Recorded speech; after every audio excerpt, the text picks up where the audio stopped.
Bonjour à tous et bienvenue dans Sur Place, l'émission qui se déplace au gré de l'actualité. Aujourd'hui, nous sommes sous le soleil, au hangar à bananes. On va vous parler du Ferrailleur, le café-concert très rock du hangar à bananes qui fête ses 10 ans. Télé Nantes est partenaire de l'événement. On va revenir sur ces 10 ans, ces folles soirées, ces concerts inoubliables, ces nuits blanches et ces après-midi ensoleillés. C'est juste après la bande-annonce des 10 ans.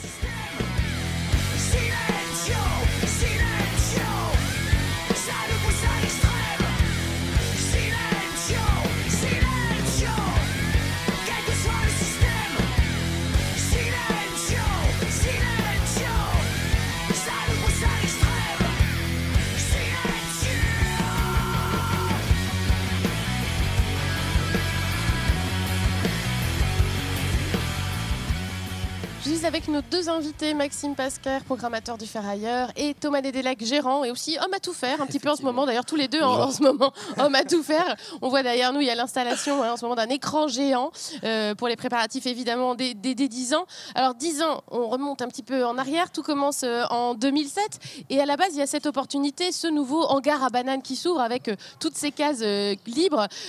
C'était une belle opportunité pour vous, c'était impossible de faire ça ailleurs, de le faire ailleurs. Exactement, le jeu de mots magnifique. Commence direct avec un ça c'est fait quoi. Ouais. Oui, en fait c'était une super opportunité parce que du coup il fallait qu'on ait un endroit pour excentrer de la ville, pour pouvoir faire beaucoup de bruit, parce qu'on fait quand même des concerts de métal et de rock, donc c'est quand même un peu musique amplifiée évidemment. Et du coup en fait si on n'avait pas eu cet endroit-là, on n'aurait jamais pu le faire ailleurs évidemment. Voilà. C'est pour ça le nom ou non? Oui, c'est pour ça le nom. Si. En fait c'est en partie pour ça. Ferrailleur c'est métal, et c'est aussi faire ailleurs, vu qu'on pouvait pas le faire. Voilà, on l'a fait ailleurs, faire ailleurs. En gros, c'était ça. Voilà, on l'a fait ici. Et donc, l'idée de base, c'était quoi? C'était le rêve d'ouvrir une salle de concert, quoi. Oui, exactement. Ouais. Avec Max, on avait une asso. En fait, avant, on faisait pas mal de concerts en ville, dans des bars, dans des lieux. Et puis, en fait, on se galérait toujours à monter du son, de la lumière. C'était vachement prenant, en fait. Et du coup, dès qu'on a pu ouvrir cette salle, on avait tout sur place. Donc là, on pouvait vraiment développer ce qu'on a toujours fait depuis 17 ans, peut-être maintenant avec Maxime, un truc dans le genre. Et du coup, un autre anniversaire, ça. Voilà, c'est ça. Ce serait une autre fois, celui-là. Ouais, c'est ça.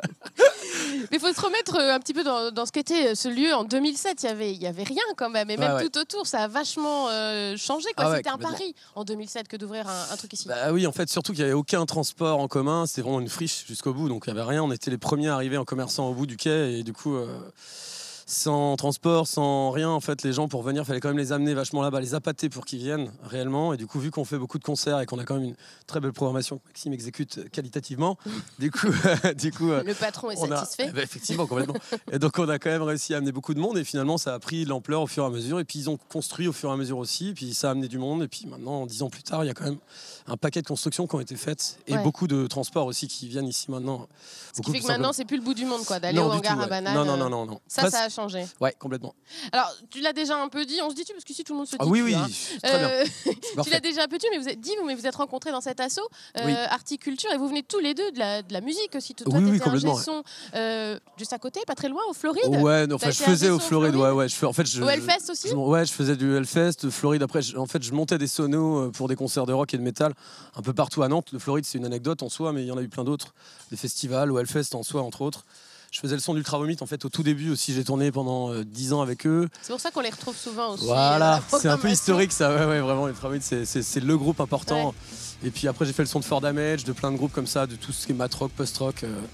Et voilà quoi. On passé de l'autre côté. Après. Exactement, voilà, c'est ça, complètement. Et Maxime, donc toi tu étais aussi à l'asso Artitude et tu as aussi monté un Artitude, c'est pas Articulture. Ça Articulture, parce que je dis Artitude. En tout cas, ça fait que c'est une histoire de potes aussi. C'est une histoire d'amis, ce lieu, de Ferrailleur. Ouais, bah je pense que c'est là où il y a la faculté de Thomas, je pense qu'il le raconterait mieux que moi, mais de toujours avoir des copains un peu partout et de réussir à les conserver près de lui et à les convertir à sa passion et les emmener dans tous ses projets. C'est un peu un truc ça fait un peu dictateur ce que tu dis là.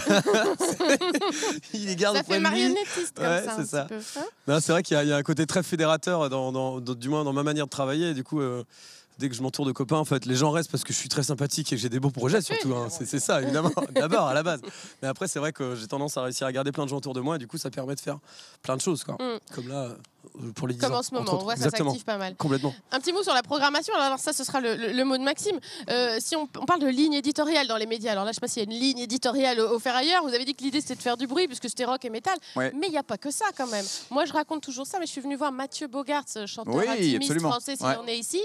On m'a parlé aussi des frérots de la Vega au Ferrailleur. Ouais. Alors du coup, mais on est un peu perdu, on sait plus où on a. Non, mais c'est vrai qu'on nous on met tout le temps une étiquette sur faire qui est rock, et voire plutôt métal d'ailleurs, comme lieu. Je dis souvent qu'on fait pas beaucoup de chansons ou de reggae ou de choses comme ça, mais malgré tout, on en programme quand même. On avait fait, je sais pas, Christine and the Queen à ses tout débuts, on a fait Jane il y a 2-3 ans, on fait régulièrement Archimède, donc Mathieu Bogart dont tu en parlais, donc on fait quand même des concerts sur des esthétiques, même si elles sont pas majeures, différentes que le rock, le métal. Pourquoi même... Pour attirer d'autres gens, pour qu'il y ait d'autres gens qui connaissent Pour ouvrir le notre milieu. public, et puis parfois aussi on a des opportunités, et même si c'est pas les styles qui représentent le plus la salle ou que nous on affectionne particulièrement, ça n'empêche pas d'aimer certains artistes. Moi, Mathieu Bogart, je l'ai toujours écouté, j'ai toujours trouvé ça sympa. Jane, quand elle a sorti son album, j'ai trouvé ça plutôt chouette, donc on était très content de l'accueillir. Donc Puis ça fait que de les voir dans une salle comme ça, aussi une petite salle, c'est aussi la particularité ici. Ouais, c'est on sympa. est 280-300 places, ouais, c'est on est ça. tout proche du...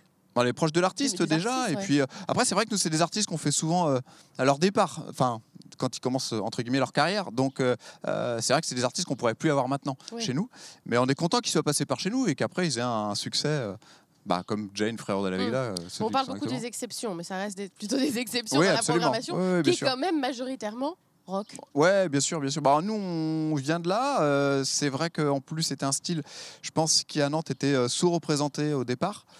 C'est pour ça qu'avec l'association, on faisait beaucoup de concerts de rock et de métal en fait dans les bars. Et du coup, on a continué ici quand on a monté le lieu. C'était logique pour nous en fait. On s'est pas vraiment posé la question de définir une ligne artistique. On s'est dit bah voilà, on va faire ce qu'on aime faire. Donc c'est comme ça que c'est parti tout simplement.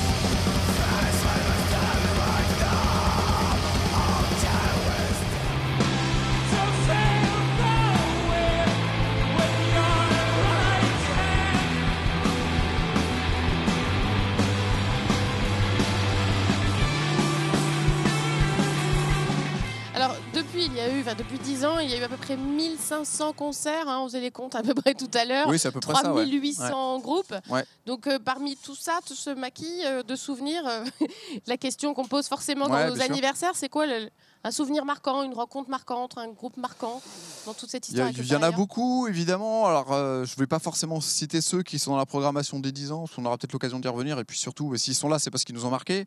Moi, je me suis souvenu l'autre jour, justement, en regardant un peu dans les archives, d'un concert d'un groupe de hip-hop de Cannes qui s'appelait Maniacs, parce que je pense qu'ils ont arrêté depuis, mais qui, en 2009, moi, m'avait vraiment mis une tarte. Enfin, je peux appeler ça comme ça, parce que le show était super, les artistes étaient super sympas.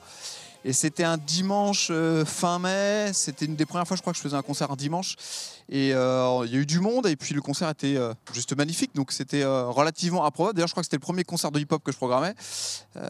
Donc voilà, plutôt content et voilà, un super souvenir en tout cas pour ma part.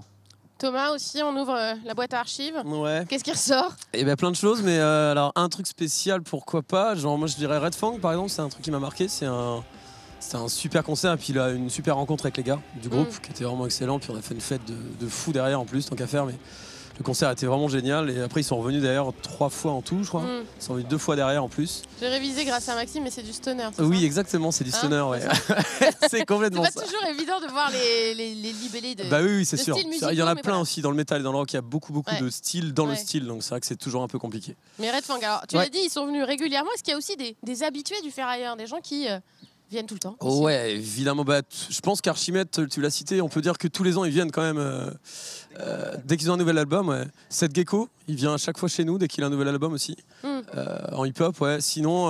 Oui, il y a une affection des artistes pour le lieu. Oui, aussi. voilà, ouais. En fait, il y a même des gens qui préfèrent faire 2 fois le Ferrailleur, je dirais, et pas une fois le Stérolux. Ils préfèrent venir 2 fois ici qu'une fois là-bas, en fait. Dans le sens où c'est une salle assez chaleureuse, où, comme tu disais, en fait, le public est proche. Donc, du coup, en fait, autant pour le public que pour l'artiste, c'est hyper agréable, appréciable. Et puis, qu'est-ce qu'il y a eu d'autre? Je sais pas qui est. Ultra Vomit évidemment, mais Oui. je sais pas. Voilà. Vu qu'ils sortent un album Ils ont tous les été 8 placés ans, pas mal du coup, c'est un peu compliqué. C'est Mais bon, du coup, ouais, en gros, il y a quand même pas mal de gens qui reviennent. Ouais. Totoro, Ouais. voilà. Ça, ils sont partis de la programmation. Voilà, des enfin, ouais, 10 ans il a aussi. dit qu'on n'en parlait pas, mais bon. On va y Non, revenir faut après. quand même en Mais parler. juste un mot, alors ça c'est les artistes habitués, mais il y a aussi du public habitué. Est-ce qu'il y a des têtes Oui. que vous revoyez tout le temps? Bien sûr, ouais, Ouais. complètement. Oui, souvent même. Oui, quand même, il y a un public. Dans le rock et dans le métal, quand même, on reste sur c'est un réseau qui est pas immense non plus. Donc les gens qui viennent voir les concerts de métal, c'est à peu près toujours les mêmes gens.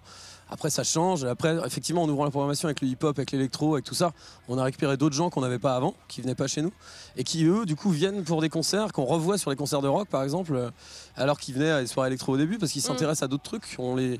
Comment dire, je vais pas dire on les éduque, mais en gros on leur montre d'autres choses qu'ils connaissent Leur pas. ouvrir la curiosité un peu. Exactement, ouais, complètement. Parce que tout est quand même bien noté partout, donc du coup ils peuvent voir. Et Mm. puis les places sont pas très chères, c'est quand même un lieu sympa, on peut boire une bière, il y a une terrasse, il fait beau, c'est super. C'était l'instant Vive le réclame ferrailleur. pour le ferrailleur. Ça. Juste Maxime, un mot.